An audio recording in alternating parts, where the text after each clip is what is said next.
Wuhan, China, a sprawling city of 11 million people. It was here that coronavirus, our invisible, brutal enemy, was born, festering at least a month and a half before the world was told. I don't think there's any dispute at all in terms of the scientific record that this virus made its original jump to the first human sometime in mid-November of last year.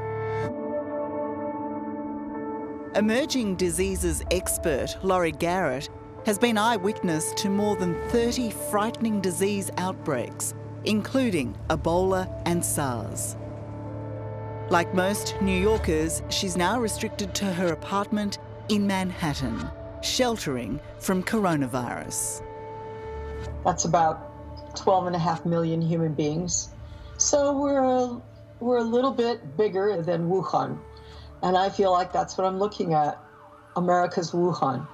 The epicentre of the coronavirus in the States at the moment. I don't know if you hear it right now, but I hear 4 sirens right now outside.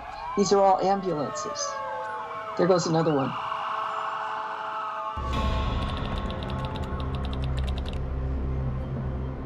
Wuhan, mid-November, and first cases of a strange new flu start surfacing. From early December, Chinese authorities say the new virus has arisen from a local live fish and animal market. They're adamant it's not SARS or anything like it. Anyone who suggests otherwise is suppressed. On New Year's Eve, an official announcement. The closure of the wet market has stopped the spread of the disease, and there is no evidence of human-to-human infection of the virus. But as you'll see, that was not true. From the very beginning, throughout December, it was spreading, and we now know it was spreading human to human. But the official line of the Chinese government was that this was all related to an animal market, and once they closed the market, it would all go away. Did they know differently at that time? Absolutely. Because they were seeing cases coming into the hospitals that had nothing whatsoever to do with that animal market. A group of senior doctors at Wuhan Central Hospital was becoming more and more terrified by the cases they were seeing. Chief amongst them was Dr. Li Wenliang, the whistleblower who first tried to warn the world. I'm sure history will record Li Wenliang as the hero of this entire pandemic. He recognized that he was seeing people with a bizarre form of pneumonia. He got into a chat room and said, "I think this looks SARS-like." So he posted this. That triggered every alarm in the system. So all 8 of the physicians, including Li Wenliang, were brought before the equivalent of a hospital tribunal and compelled to sign statements declaring themselves liars and that rumor mongers. And they were officially chastised, but they continued working, treating patients. And of course, we all know Li Wenliang died as a result of COVID at the age of 34. They are responsible for one of the worst global pandemics ever known to mankind. And it's happening right now, and it's destroying people. It's destroying lives, and it's destroying our economy. US Congressman Michael McCall is the most senior Republican on the Foreign Affairs Committee and is former chairman of Homeland Security. He accuses China of deliberately hiding the truth. Well, I've described it previously as the worst cover-up in human history. I think it was criminal, what they did. But this isn't just a war between the US and China. Congressman McCall points to a respected independent newspaper based in Beijing, which uncovered shocking behaviour by Chinese government officials. It reported that testing labs that had cracked the code and identified the mystery flu as a new coronavirus strain were ordered to hand over or destroy their samples. They were not allowed to release their findings. When they're getting laboratories to actually destroy samples, I mean, the culpability of that is mind-boggling, isn't it? It is. The Chinese Communist Party perpetrating this, going in, destroying samples, trying to cover this up. And the fact that 95% of this could have been stopped had we taken it seriously at the beginning and the World Health Organization been properly notified, that they just could have contained and stopped this from happening. But that chance was lost over a 2-week period. On January 7, a week after they identified the flu as a new coronavirus strain, Chinese officials informed the World Health Organization. But they advised that with just over 40 cases, they had it in hand and that it couldn't be transmitted from person to person. We believe that they can also contain it. The truth is, the epidemic was doubling in size weekly, and China knew it was being spread by human contact. It's just the rest of the world was kept in the dark.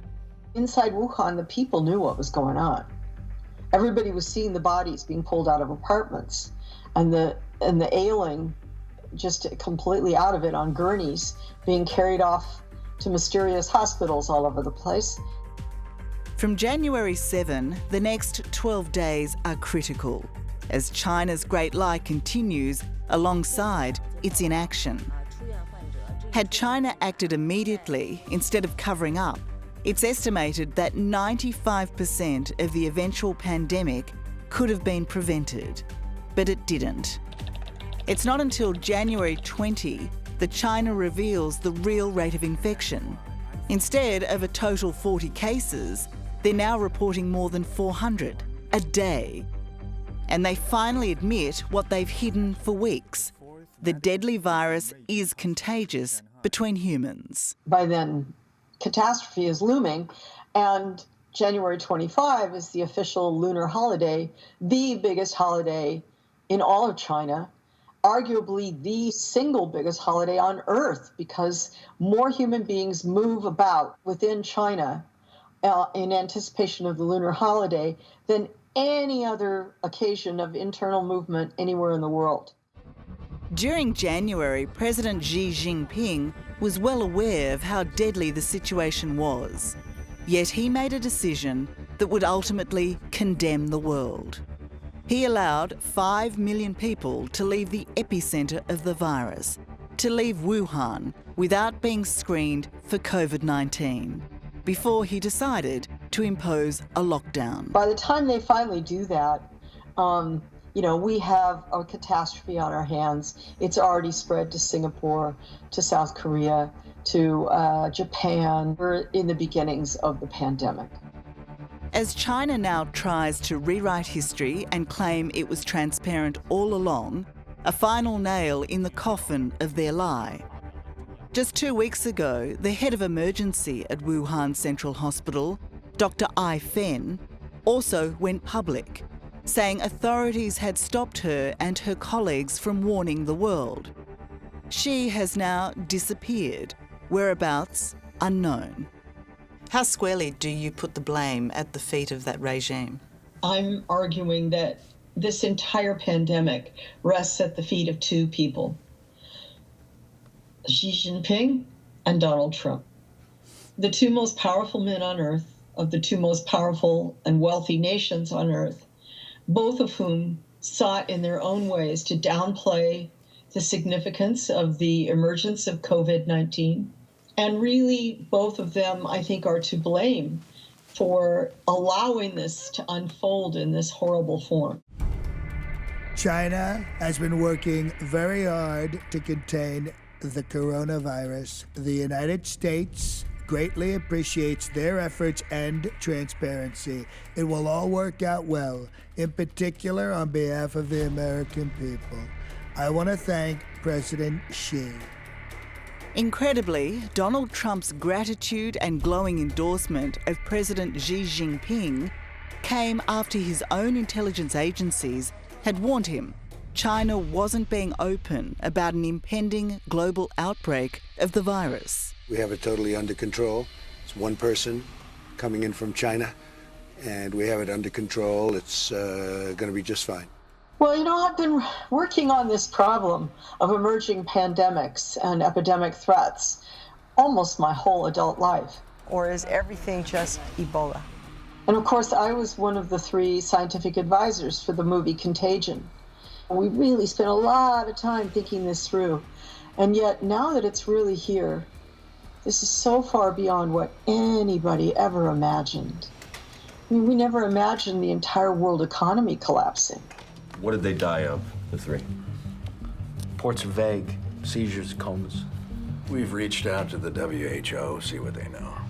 So in your imaginings, is your government responding the way you imagined it would? Is it responding the way it should?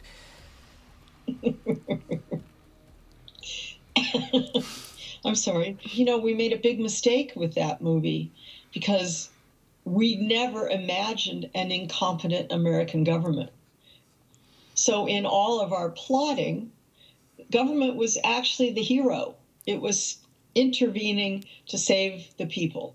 And that's just not the way it's worked out. We've now had the president say openly on more than one occasion that he's weighing in the balance the future of the stock market against dead bodies in this country. For Donald Trump not to take this more seriously sooner, what is the cost to your nation and your people? Well, I think it caught some by surprise how quickly it spread and how fast it did. But scientists have been looking at this for quite some time, and I think that I don't blame the president. I blame the Chinese Communist Party for this. And I know the president's been briefed on this. I can tell in his latest briefings, you can tell him getting more and more agitated with China because he's realizing now the ramifications of what they did. Laurie Garrett says the whole world will be ravaged by COVID-19. And so her prediction, sobering and dire, extends to Australia. What you're experiencing right now is not really the major assault on Australia. That will come with July and August. So when you go into your winter, that's when COVID will really hit you. So even the actions we're taking now, where we're in virtual lockdown, we're still going to get hit. We can't avoid it. I don't think so. I think you're taking reasonable steps now, but you've not really had the brunt end of this. And that's yet to come. What makes this so awful is that this could have been avoided. Absolutely. Absolutely. And China knows it, which is why they're working so hard to create a different narrative that doesn't put the blame on Beijing. Hello, I'm Tara Brown. Thanks for watching. To keep up with the latest from 60 Minutes Australia, make sure you subscribe to our channel. You can also download the 9Now app for full episodes and other exclusive 60 Minutes content.